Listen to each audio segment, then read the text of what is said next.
অনেকদিন থেকে একটা কথা বলছিলাম যে প্রতিহিংসার রাজনীতি বন্ধ করতে হবে। আজকে যদি হিংসার চাষাবাদ হয়, প্রতিহিংসাকে লালন পালন করা হয়, তাহলে ভবিষ্যতে এই প্রতিহিংসার জেরটা বহুগুণ বাড়বে। আমরা বারবার উদাহরণ দিয়েছি যে আওয়ামী লীগের আমলে যে অন্যায়, অনাচার, নির্যাতন এগুলো করা হয়েছে বিরোধী দলের উপরে, বিশেষ করে বিএনপির উপরে, সেগুলোর পাল্টা অবস্থান যদি বিএনপি নেয় তাহলে যেটা হবে সেটা হচ্ছে যে প্রতিশোধের রাজনীতি হবে। এবং এই বিএনপি আজকে পাল্টা অবস্থান নিতে গিয়ে পরবর্তীতে আওয়ামী লীগ আবার ফিরে এসে আরও 10 গুণ বাড়িয়ে যদি প্রতিহিংসা চরিতার্থ করার চেষ্টা করে, তাহলে আমরা যে সুস্থ সভ্য একটা সমাজ চাই, রাজনৈতিক একটা সুন্দর পরিবেশ চাই, সেই পরিবেশটা শুধুমাত্র চাওয়ার মধ্যেই সীমাবদ্ধ থাকবে, সেটা বাস্তবায়িত হবে না। আমরা দেখেছি যে প্রতিহিংসার চাষাবাদে সব থেকে বেশি পারঙ্গম ছিলেন প্রফেসর ইউনূস। বাংলাদেশের 55 বছরের ইতিহাসে এমন হিংসার চাষাবাদ মানে এত অল্প সময়ে তো অবশ্যই, মানে গোটা যদি কারো শাসনামল আপনি 15 বছর 15.5 বছরই তো সর্বোচ্চ একটানা শাসনামল আমরা আওয়ামী লীগের যেটা দেখেছি, সেটাকেও যদি বিবেচনা করা হয় তাহলে গোটা 15 বছরের শাসনামলেও এত বেশি হিংসার চাষাবাদ করা হয়নি যেটা প্রফেসর ইউনূসের 1.5 বছরে মাত্র করা হয়েছিল।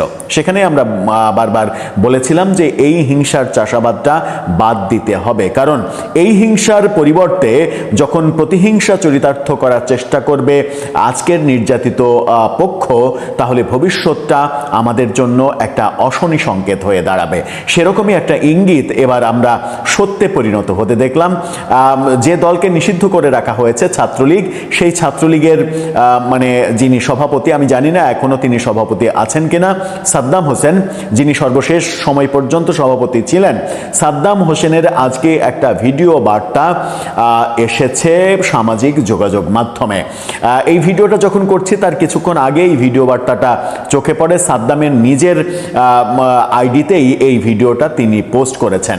সেখানে তার বক্তব্যে স্পষ্ট হয়েছে যে তিনি একেবারে সরাসরি বিএনপির উদ্দেশ্যে বললেন যে ভবিষ্যতে আপনারা নিষিদ্ধ হবেন না তার গ্যারেন্টি কোথায়, এবং সরাসরি বললেন যে আজকে যে অবস্থা হচ্ছে কালকে ছাত্র দলের উপরে সেরকমই অবস্থা হবে কিংবা এর চাইতে বেশি অবস্থা হবে, বল এখন বিএনপির কোর্টে, বিএনপি কি সিদ্ধান্ত নেবে। সাদ্দামের এই কথাই বলে দেয় যে রাজনীতিতে প্রতিহিংসা কোন পর্যায়ে যাবে আগামী দিনে। চলুন একটু বুঝে দেখার চেষ্টা করি সাদ্দামের এই বক্তব্য, এবং বুঝে দেখে সাদ্দামের সমালোচনা যেমন আমরা করব, তেমনি বর্তমান যে প্রতিহিংসার চাষাবাদের রাজনীতি চলছে এবং অব্যাহত আছে, বর্তমানে বলতে আমি বর্তমান সরকারকে মিন করছি না, যেটা প্রফেসর ইউনূস মূলত চালু করেছেন, সেখান থেকে পরিপূর্ণভাবে যে বর্তমান সরকার বেরিয়ে আসতে পেরেছে সেটাও বলা যাবে না, তবে প্রফেসর ইউনূসের আমলের থেকে অনেক কমেছে যে এটা বলা যায়। সেটাই আলোচনা করে বোঝার চেষ্টা করব যে পরিণতি কোন দিকে নিয়ে যাচ্ছি আমরা বাংলাদেশের রাজনীতির। থাকবেন দর্শক। বলছিলাম প্রতিশোধ, প্রতিহিংসা, হিংসার চাষাবাদ, এ ওর কবর রচনা করবে, ও ওকে জেলে ভরবে, ও ওকে নিষিদ্ধ করবে, সে তাকে নির্যাতন করবে, এই যে রাজনীতির ধারা, এবং সেই ধারা থেকে প্রফেসর ইউনূস বেরিয়ে আসবেন সেই প্রত্যাশাটা আমাদের ছিল। বেরিয়ে এসে সৌহার্দ্যপূর্ণ একটা সুস্থ রাজনৈতিক মাঠ ক্ষেত্র তৈরি করবেন তিনি, সেই মানে অপশনটা তার হাতে ছিল, কিন্তু সেই অপশনটা তিনি কাজে না লাগিয়ে রিভার্স অপশনটা অর্থাৎ প্রতিহিংসার চাষাবাদের অপশনটা তিনি কাজে লাগিয়েছেন। একদিকে প্রতিহিংসা চরিতার্থ করেছেন, আরেকদিকে নিজের স্বার্থ চরিতার্থ করেছেন। রাষ্ট্রের মানে কোষাগার শূন্য করে তিনি নিজের আখের গুছিয়ে নিয়েছেন, এরকম অভিযোগ আমরা প্রায়শই শুনছি। চলে আসি সাদ্দাম হোসেনের এই ভিডিও বার্তায়। সম্ভবত 3 মিনিটের মতো, মানে 3-4 মিনিটের এই ভিডিও বার্তায় তিনি অনেকগুলো কথা বলেছেন। এই কথার মূল কথা, মোদ্দা কথা, সারমর্ম কথা হচ্ছে বিএনপিকে তিনি রীতিমতো ডিরেক্ট থ্রেট দিয়েছেন যে কালকে ছাত্রদল নিষিদ্ধ হবে, সেটা কেউ ঠেকাতে পারবে না। মানে সরাসরি এই কথা বলেননি, কিন্তু তার বক্তব্য সেটাই প্রমাণ করে। তিনি স্পেসিফিকলি কি বললেন? তিনি বলার চেষ্টা করলেন যে ছাত্রলীগের 15,000 নেতাকর্মীকে অলরেডি শাস্তির আওতায় আনা হয়েছে, এই তথ্য তিনি দিচ্ছেন। তিনি বলছেন যে লক্ষ লক্ষ মামলা হয়েছে ছাত্রলীগ আওয়ামী লীগের বিরুদ্ধে, কয়েক হাজার নেতাকর্মী জেলে রয়েছে, এই দাবি তিনি করছেন। লক্ষাধিক নেতাকর্মীর বিরুদ্ধে মবের ঘটনা ঘটানো হয়েছে, সেই দাবি তিনি করছেন। তিনি বলছেন আমাদের অধিকার নিয়ে তালবাহানা করবেন না, যতদিন ছাত্রলীগ নিষিদ্ধ থাকবে ততদিন পরবর্তীতে ততদিন অন্য কেউ যে নিষিদ্ধ থাকবে না তার গ্যারেন্টি কি? এই কথাতেই স্পষ্ট বলে দেয় যে আজকে ছাত্রলীগকে যে নিষিদ্ধ করে রাখা হয়েছে, এই ছাত্রলীগ কোনোদিন যদি ফিরতে পারে কিংবা এই আওয়ামী লীগ যদি কোনোদিন ফিরতে পারে, সেদিন তারা ছাত্রদলকে নিষিদ্ধ করবে। ছাত্র শিবির জামাত এদেরকে তো নিষিদ্ধ করবেই, ছাত্রদলকেও নিষিদ্ধ করবে, এরকম বার্তা তিনি সরাসরি দিয়ে দিলেন। তাহলে কি আমরা রাজনীতিতে শুভ কোনো পথে যাচ্ছি? আমরা শুভ কোনো পথে যাচ্ছি না। রাজনীতিতে প্রতিহিংসার যে ব্যাপারগুলো, সেই ব্যাপারগুলো আরও বাড়বে, তার এই বক্তব্যে স্পষ্ট প্রতীয়মান হয়। তিনি বলছেন যে 2008 থেকে 2024 সাল পর্যন্ত ছাত্রদল সব ধরনের কর্মসূচি পালন করেছে, মানে মিটিং করেছে, মিছিল করেছে, সমাবেশ করেছে, প্রেস মিট করেছে, সাংবাদিকদের সঙ্গে কথা বলেছে, তাদের অধিকারের কথা বলেছে, সব কিছু করেছে। তাদেরকে কোনো কিছুতেই নিবৃত করে রাখার চেষ্টা করা হয়নি। তিনি বলেছেন ক্লাস করেছে, পরীক্ষা দিয়েছে, পাশ করেছে, পাশ করার পরে চাকরি করেছে, কোনো কিছুতেই বাধা দেওয়া হয়নি। কিন্তু আজকে ছাত্রলীগের ওপরে মব করে, নির্যাতন করে তাদেরকে মিছিল, মিটিং, সভা সমাবেশ এগুলো তো করতে দেয়া হচ্ছেই না। এমনকি বিশ্ববিদ্যালয়, কলেজে ক্লাস করতে দেয়া হচ্ছে না, পরীক্ষা দিতে দেয়া হচ্ছে না, ফলে তারা পাশ করার কোনো অ্যাবিলিটি তাদের নেই। তারপরে পাশের পরে চাকরির অবস্থা তো প্রশ্নই আসে না। এই বক্তব্যগুলো তিনি দিয়েছেন। তিনি খুবই স্মার্টলি যেটা বলতে চাইছেন সেটা হচ্ছে যে justice will be deliver accordingly. ভয়ঙ্কর সব কথা বলেছেন, কিন্তু এই ভয়ঙ্কর তার কথা শুনে আমি প্রচণ্ড উদ্বিগ্ন হয়েছে যে তিনি এই ভিডিও বার্তাটা মূলত একটা থ্রেট বার্তা হিসেবেই দিয়েছেন। সেটা ভালো হলো না মন্দ হলো সেটা পরে যাচ্ছি। তিনি বলছেন যে আমরা সামনের দিকে তাকাতে চাই, মানবিক বাংলাদেশ চাই, বাস্তবতা যেমন নির্ধারণ করবে, বাস্তবতাই সব কিছু নির্ধারণ করবে, এখনকার বাস্তবতা পরবর্তীতে নতুন বাস্তবতা তৈরি করবে, এই কথা বলছেন। এই বার্তার মাধ্যমে তিনি আবারও ওই থ্রেটটাই দিলেন যে এখন আপনি যেটা করবেন পরবর্তীতে আগামীতে আপনার উপরে সেটাই করা হবে। তিনি বলছেন যে বল এখন বিএনপির কোর্টে, বিএনপিকে খেলতে হবে, বিএনপিকে সিদ্ধান্ত নিতে হবে যে তারা কোন পথে যাবে। তিনি বলছেন আপনার সিদ্ধান্তই আপনার ভবিষ্যৎ নির্ধারণ করবে। ভয়ঙ্কর কথা, একেবারে স্পষ্ট এই কথা বলছেন যে আপনার আজকের সিদ্ধান্তই আপনার আগামীকালকে ভবিষ্যৎ নির্ধারণ করবে। তার তিনি বিএনপি সরকারের উপরে তিনি বলছেন যে যেভাবেই হোক একটা সরকার এসেছে, আপনারা ক্ষমতায় থাকতে চান, আরও কিছুদিন ক্ষমতায় থাকতে চান, থাকেন, ভালোভাবে চালান, কিন্তু আপনার আজকের সিদ্ধান্ত আপনার ভবিষ্যৎ নির্ধারণ করবে। এই কথাটাও একটা বড় থ্রেট যে আপনি যদি আজকে, তিনি বলছেন যে যদি ছাত্রলীগের নিষেধাজ্ঞা তুলে না নেওয়া হয়, ছাত্রলীগকে যদি রাজনীতি করতে না দেওয়া হয়, তাদেরকে ক্লাস পরীক্ষায় অংশগ্রহণ করতে না দেওয়া হয়, তাহলে ভবিষ্যতে কোনো ভবিষ্যতে ছাত্রদলের উপরেও এটা হবে। একেবারে স্পষ্টই তিনি, তার কথাগুলো স্পষ্ট, শুধুমাত্র এই ল্যাঙ্গুয়েজে বলেননি যে ভবিষ্যতে আমরা ছাত্রদলকেও নিষিদ্ধ করব, কিন্তু ওই ল্যাঙ্গুয়েজে তো বলা লাগে না। তার পুরো ভিডিও বার্তাটা শুনে আমি আসলে একটু বেশি আশ্চর্য হয়েছি এই কারণে যে এই মুহূর্তে ছাত্রলীগ যখন নিষিদ্ধ অবস্থায় আছে, তখন সাদ্দাম হোসেন এই ধরনের আক্রমণাত্মক ভিডিও বার্তা দিয়ে ঠিক কাজটা করলেন কিনা সেই প্রশ্ন হয়তো উঠবে। সেই প্রশ্ন আরো বেশি তার যারা শুভাকাঙ্ক্ষী তাদের তোলা উচিত যে এই মুহূর্তে সরকারের সঙ্গে সুসম্পর্ক তৈরি করা কিংবা ব্যাক এন্ডে এক ধরনের নেগোসিয়েশন করে রাজনীতিতে মানে প্রত্যার্পণ করা, রাজনীতি করার অধিকার ফিরিয়ে নেওয়া, এগুলোর পথে যাওয়া উচিত ছিল, নাকি এই ধরনের আক্রমণাত্মক মেজাজে যাওয়াটাই তার ঠিক কর্ম হলো, যে আক্রমণাত্মক মেজাজে না গেলে সরকার ভয় পাবে না, সরকারকে যদি ভয় দেখানো না যায়, বাস্তবতা বোঝানো না যায়, তাহলে সরকার তাদের উপরে থেকে নিষেধাজ্ঞা তুলবে না। এই পথটাই কি ঠিক পথ অবলম্বন করলেন তিনি? রাজনীতিতে কোন পথটা কখন ঠিক হয় সেটা বলা মুশকিল। কখনো নেগোসিয়েশনের পথ ঠিক হয়, কখনো আক্রমণাত্মক ভাষার পথ ঠিক হয়। এই ক্ষেত্রে রাজনীতিবিদরা, অর্থাৎ আওয়ামী লীগের রাজনীতিবিদরাই ঠিক করবেন যে তাদের এই পথটা ঠিক হলো নাকি ভুল হলো। এই যে ভিডিও বার্তাটা তিনি দিলেন, অর্থাৎ সরকারকে এক ধরনের থ্রেট দিয়ে ভিডিও বার্তা দিলেন এবং ভবিষ্যতে এই সরকারের ছাত্র সংগঠনের কি পরিণতি হবে সেটা মনে করিয়ে দিলেন, সেটাতে সরকার কি ভয় পেয়ে তাদের সিদ্ধান্ত পরিবর্তন করবে, নাকি এই ভিডিও বার্তা ছাত্রলীগকে আরো বেশি দুর্যোগের মধ্যে ফেলবে? এখন স্বরাষ্ট্রমন্ত্রী যদি ভাবেন, হ্যাঁ তুমি বেটা আমাকে থ্রেট দাও, আমি ক্ষমতায় আছি, তোমার থ্রেটে কি আমি কাঁপি, যাও আমার ইচ্ছা ছিল মানে 1 বছরের মধ্যে এটা করে ফেলবো, এখন করবোই না, 5 বছরই থাকবে আমার ক্ষমতার, 5 বছরই নিষেধাজ্ঞা থাকবে। যদি এরকম ভাবনা থাকে, মানে এরকম ভাবনার জন্ম হয়, এরকম মানে জিদের জন্ম হয়, তাহলে তো ছাত্রলীগের এই ভিডিও বার্তাটা জয়ের পরিবর্তে পরাজয়ের কারণও হতে পারে।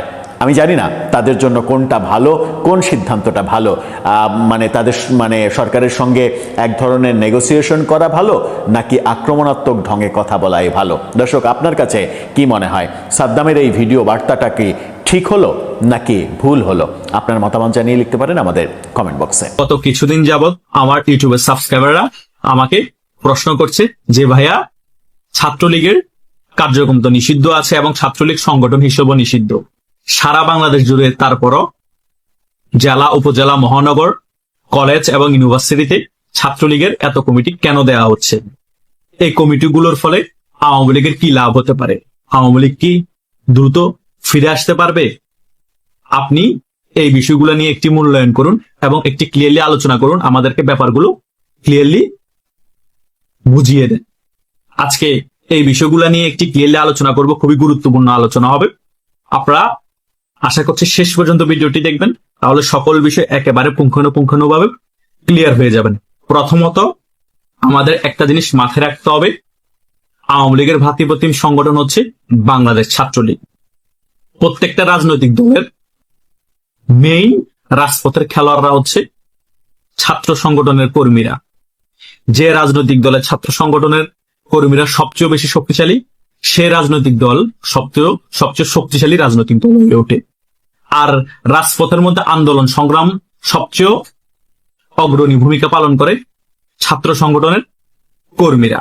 কারণ আওয়ামী লীগের, যুবলীগ বলেন, আওয়ামী লীগ বলেন, তারা কিন্তু মেকানিজম করে এবং নির্দেশনা দেয় এই ছাত্র সংগঠনের কর্মীদেরকে। তারা সেই নির্দেশনা মেনে রাজপথে নামে, রাজপথ দখল করে। হ্যাঁ, যুবলীগের কর্মীরও নামে এক সময়, আওয়ামী লীগের কর্মীরও নামে, কিন্তু তাদের সংখ্যা কম থাকে।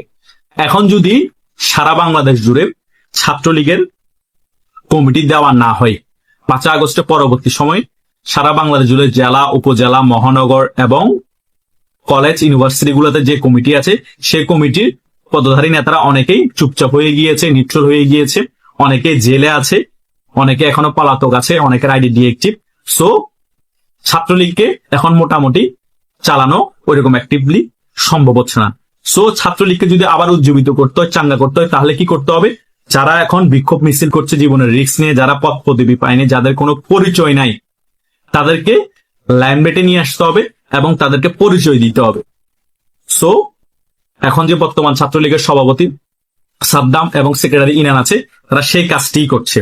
তারা সারা বাংলাদেশে যারা এখন অ্যাক্টিভলি কাজ করছে, ফেসবুকে অ্যাক্টিভ, রাজপথে অ্যাক্টিভ, প্রত্যেকটা জেলা, উপজেলা সকল নেতা কর্মীদের সাথে কথাবার্তা বলছে, তাদের খবর নিচ্ছে এবং যারা ছাত্রলীগের হয়ে অ্যাক্টিভলি কাজ করছে তাদেরকে পরিচয় দিচ্ছে, পদ পদবি দিচ্ছে এবং তারা আরো বেশি উজ্জীবিত হচ্ছে এবং চাঙ্গ হচ্ছে। তাদেরকে দেখে যারা চুপচাপ হয়ে আছে তারাও কিন্তু উজ্জীবিত হচ্ছে, চাঙ্গ হচ্ছে। এখন প্রতিযোগিতার রাজনীতি শুরু হয়ে গিয়েছে। সে সকল বিষয়কে মাথায় রেখে সারা বাংলাদেশ জুড়ে এই সকল ছাত্রলীগের কমিটি দেয়া হচ্ছে। এখন অনেকের প্রশ্ন হতে পারে, ভাইয়া তাহলে আওয়ামী লীগের ক্ষমতা থাকা অবস্থায় তখন কেন এভাবে কমিটি দেওয়া হয়নি? তখন কেন 13 বছর 14 বছর 15 বছর সময় লেগেছে একটা কমিটি পেতে? এখনো বিভিন্ন জায়গায় সেই কমিটিগুলো ভাঙা হয়নি, নতুন করে কমিটিও দেওয়া হচ্ছে না। এটা কিন্তু যৌক্তিক প্রশ্ন। এটার মেইন রিজন হচ্ছে ক্ষমতাতে থাকলে তখন আমরা আমাদের ভুলগুলো দেখতে পাই না, ক্ষমতার মোহে আমরা অন্ধ হয়ে যাই। আমরা যে সাংগঠনিকভাবে কত দুর্বল হয়ে গিয়েছিলাম এই সকল বিষয়ের কারণে, এখন দুঃসময়ে এসে বুঝতে পারছি এবং ল্যাকিংস গুলোকে আমরা বুঝতে পেরে সেই দুর্বলতাকে আমরা শক্তিতে পরিণত করার চেষ্টা করছি, কিন্তু সেটা অনেক দেরি হয়ে গিয়েছে। দেরিতে হলো যে আমরা বুঝতে পেরেছি, সেটা হচ্ছে ছাত্রলীগের জন্য, আওয়ামী লীগের জন্য, যুবলীগের জন্য প্লাস পয়েন্ট। এখন আমি, যারা আমার এই ভিডিওটা দেখছেন, যারা ছাত্রলীগের নীতি নির্ধারক আছে, তাদের কাছে একটাই রিকোয়েস্ট, যে সকল জায়গার মধ্যে এখনো ছাত্রলীগের 10-15 বছর 12 বছর 8 বছর হয়ে গিয়েছে, মহানগর জেলা উপজেলা কমিটিগুলো সেগুলো ভেঙে দিয়ে নতুন নেতৃত্ব আনা প্রয়োজন। এবং যারা দলের হয়ে কাজ করছে অ্যাক্টিভলি ফেসবুকে এবং রাজপথে, তাদেরকে সেই দায়িত্বে বসানো অতীব জরুরি হয়ে গিয়েছে। কারণ এই দুঃসময়ে যারাই এখন নেতৃত্ব দিবে তারাই নেতা। আগের নেতারা যদি নেতৃত্ব দিতে না পারে তাদের পদে থাকার অধিকার নেই। এখনো অনেক জায়গায় কমিটি 13-14 বছর হওয়ার ফলে অনেকের বয়স 40-এর উপরে চলে গিয়েছে। অনেক অ্যাক্টিভ কর্মী আছে, সে সকল কমিটিগুলো না ভাঙার কারণে তারা ছাত্রলীগের পরিচয় পায়নি, তারা এখনো পদে হিসেবে আছে, কিন্তু তারা এখনো 5 আগস্টের পরে লড়ে যাচ্ছে। কারণ এখনো তো সারা বাংলাদেশ সকল জায়গায় কমিটি দেয়া হচ্ছে না। হয়তোবা অনেক জায়গায় কমিটি হচ্ছে, কিন্তু অনেক জায়গায় কমিটি দিতে পারতেছে না, কারণ সেই জেলা, মহানগর এবং উপজেলা যারা প্রভাবশালী লোক আছে তারা দিচ্ছে না, কারণ তাদের বল ওইটা আবার সেটেল নষ্ট হয়ে যাবে সেই কারণে। সো এই গ্রুপিংটা থেকে এখন আমাদের সরে আসতে হবে। যে গ্রুপ করুক না কেন, এই দুঃসময়ে যে কর্মী অ্যাক্টিভলি কাজ করবে তাকেই আমরা গুরুত্বপূর্ণ পদে দেখতে চাই। তার নেতৃত্বে ছাত্রলীগ থাকবে। আমি সেই গ্রুপ পছন্দ করে আর না করি, কারণ আমরা সবার আগে দলের চিন্তা করতে হবে। ব্যক্তির চিন্তা করলে আমাদের হবে না, কারণ দলের চিন্তা করলে দল শক্তিশালী রূপে সংগঠিত আবার ফিরে আসতে পারবে। ব্যক্তি চিন্তা করলে ব্যক্তিটাই শক্তিশালী থাকবে, দল শক্তিশালী থাকবে না। ব্যক্তি শক্তিশালী থাকলে কখনো দল শক্তিশালী হয় না, আর দল শক্তিশালী না হলে দল আবার ক্ষমতায় আসতে পারবে না। সো আমরা বিগত সময়ে ক্ষমতা থাকা অবস্থা অনেক ভুল করেছি সাংগঠনিক ভাবে। এখন দুঃসময়ে সে ভুলগুলো করা যাবে না। গ্রুপিং বন্ধ করতে হবে। দরকার হলে এই গ্রুপ থেকে সভাপতি হলে অন্য গ্রুপ থেকে সেক্রেটারি হোক। আমার প্রভাব বেশি, সে কারণে আমি সভাপতি সেক্রেটারি সকল কিছু নিয়ে ফেলতে হবে ছাত্রলীগের, এটা চলবে না। প্রত্যেকটা রাজনৈতিক দলের প্রত্যেকটা গ্রুপের মধ্যে অ্যাক্টিভ কর্মী আছে, এখন সকলকে পরিচয় দিতে হবে। সাদ্দাম এবং ইনান এখন অনেক গুরুত্বপূর্ণ ভূমিকা পালন করছে দুঃসময়ে। যারা অ্যাক্টিভলি কাজ করছে, সে যে দলেরই হোক না কেন, তারা পরিচয় দেওয়ার চেষ্টা করছে, কিন্তু কিছু কিছু জায়গায় তাদেরও সীমাবদ্ধতা আছে।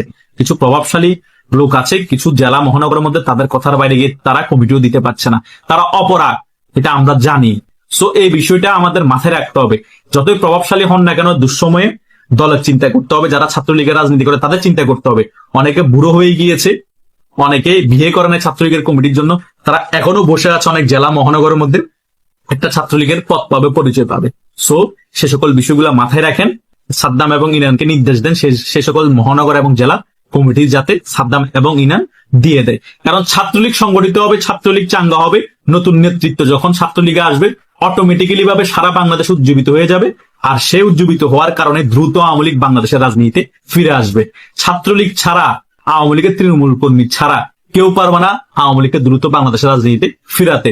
কারণ যুবলীগ আর আওয়ামী লীগ প্রভাবশালী সংগঠন হলো, তাদের সংখ্যা পরিমাণে কম। রাজপথে খেলতে হবে তরুণদের, রাজপথে খেলতে হবে আওয়ামী লীগের তৃণমূলের কর্মীদের। সো তাদেরকে পরিচয় দেন, তারাই কিভাবে রাজপথে আন্দোলন সংগ্রাম করে রাজপথ কিভাবে দখল করতে তারা আঙ্গুল দিয়ে দেখিয়ে দিবে। কিন্তু তার জন্য তাদেরকে পরিচয় দিতে হবে, তাদেরকে দায়িত্বে আনতে হবে। তাছাড়া কিছু হবে না। পুরনো সেকেলে মাল যারা আছে, যারা এখন পলাতক আছে, যারা আইডি ডিএক্টিভ করে রাখছে, তাদেরকে ছুঁড়ে ফেলে দেন। তারা দেখবেন যে আবার সুসময়ে মিষ্টি খাওয়ার জন্য আবার আসবে। সো তখনও ছুঁড়ে ফেলে দিতে হবে। দুঃসময়ে যখন তোমরা কিছু করতে পারো না, সুসময় মিষ্টি খাওয়া জন্য আসার কোনো দরকার নেই। দুঃসময়ে যারা পরিচয় পেয়ে দলের জন্য নিবেদিত ভাবে কাজ করেছে, তারা সুসময় মিষ্টি খাবে, দুঃসময় তারা দলের জন্য কাজ করছে। এভাবেই করে বাংলাদেশ ছাত্রলীগ আবার সারা বাংলাদেশে উজ্জীবিত করবে সকল কর্মীদেরকে এবং রাজপথ দখল করবে। সেজন্য প্রত্যেকটা জেলা উপজেলার মধ্যে এখনো যে সকল জায়গায় কমিটি হয়নি সে সকল জায়গায় নতুন নেতৃত্বের মাধ্যমে কমিটি দিয়ে দিতে হবে।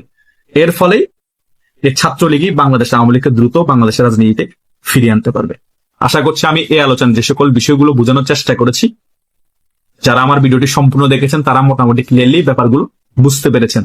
তবুও যদি কোনো কনফিউশন থাকে এই ভিডিওর কমেন্ট বক্সে কমেন্ট করতে পারেন, আমি সেখানে উত্তর দেওয়ার চেষ্টা করব।